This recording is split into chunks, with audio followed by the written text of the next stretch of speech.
నమస్తే అందరికీ. ఐఎమ్ చంద్రశేఖర్, మహాజన రాష్ట్ర సమితి, ఆంధ్రప్రదేశ్. సినిమా కోసం, సినిమా ఫీల్డు, సినిమాల్లో నటించాలా, సినిమాల్లో ఏదో ఒక విధంగా నా పాత్ర ఉండాలా అన్ని లక్షల మందిలో హైదరాబాద్ చుట్టుపక్కల రకరకాలుగా Krishna Nagar, Jubilee hills, Banjara hills, film Nagar, ఇంకా చుట్టుపక్కల తీసుకుంటే వేల కొద్దీ అక్కడ నివాసం ఉన్నారు. ఎక్కడి నుంచి ఉన్నారు? హైదరాబాద్లో ఉండే వ్యక్తులుగా, బయట కోస్తాంధ్ర నుంచి, రాయలసీమ నుండి, అక్కడ కొన్ని తెలంగాణ ప్రాంతంలో నుండి ఎంతోమంది ఉన్నారు. కానీ ఎవరికి అవకాశాలు వచ్చేది ఎవరికంటే సినిమా ఫీల్డ్లో వాళ్ళకు ఎవరైతే వాళ్ళ కులాలుగా ఉంటారో, ఎవరైతే వాళ్ళకు వ్యక్తిగతంగా ఉంటారో, ఎవరైతే వాళ్ళకు అన్ని విధాలుగా మా ఊరోడు, మా ఏరియా వాడు, మా కులపోడు అని ఎవరైతే తీసుకుంటారో, ఈ సినిమా 24 రంగాలలో, సినిమా పరిశ్రమ 24 రంగాలలో తయారవుతుంది.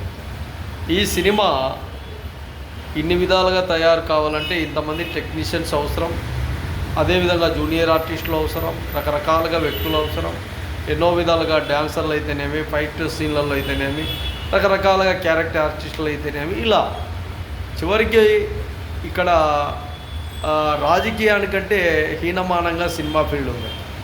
రాజకీయం చూస్తే మన కళ్ళ ముందు, సినిమా రంగం చూస్తే మన కళ్ళ ముందు కాదు, అది తెర వెనుక ఎన్నో లోటుపాట్లతో, ఎన్నో ఇబ్బందులతో రకరకాలుగా కొన్ని జీవితాలే కనుమరుగైపోయాయి సినిమా రంగం కోసం. కాబట్టి ఇప్పుడు సోషల్ మీడియా వచ్చింది, సోషల్ మీడియా ఉంది. ప్రతి ఒక్కరి దగ్గర 20,000, 30,000, 25,000, 15,000 రూపాయలు సెల్లులు ఉన్నాయి. మీరే దాంట్లో హీరోలు, మీరే విలన్లు, మీరే డైలాగు, మీరే రైటర్లు, మీరే డైరెక్టర్లు, మీరే ప్రొడ్యూసర్లు. తెలంగాణలో పాటలు రాస్తారు, దానికి ట్యూన్స్ కైకడతారు, తర్వాత వచ్చేసి సీన్లు పండిస్తారు, మళ్ళీ తర్వాత చిత్రీకరణ చేస్తున్నారు, ఆడియో రూపంలో, వీడియో రూపంలో బయటికి వదులుతున్నారు. ఆ విధంగా ఆంధ్రప్రదేశ్లో కూడా చాలా ఏరియాలలో ఆ విధంగా చేసుకోండి, ఎక్కడ కూడా ఇబ్బందులు లేవు.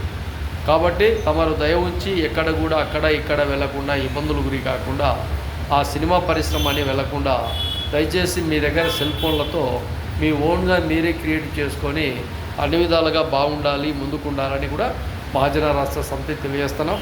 హైదరాబాద్లో ఉండే వ్యక్తులు ఎవరైనా అంటే పూర్తిగా బయటికి రావాలి, బయటికి వచ్చేయండి. అక్కడ ఉండి ఇబ్బందులు పడి 3 పూట్ల భోజనానికి కూడా ఇబ్బందులు కాకుండా జాగ్రత్తగా ఉండాలని తెలియజేస్తాం.